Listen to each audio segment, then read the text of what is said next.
Hey everyone, in this video I'll show you how to sell clothes in Roblox. Let's get started.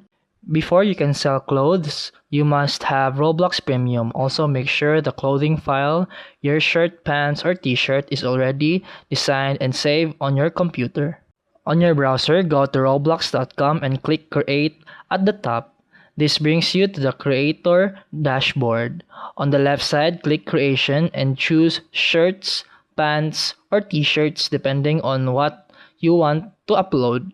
Then click Upload, then select the clothing file from your computer, name your item, pick something clear and catchy. After uploading, wait a few seconds for Roblox to process it, and you should now see your clothing item in the list. Then click the gear icon on the three dots on your item and select Configure. Go to Sales tab and turn on Item for Sale and set your price into Robux. Then click Save and your clothing is now officially for sale. And that's it for today's video. If you found this helpful, please like and subscribe for more videos. See you in the next one.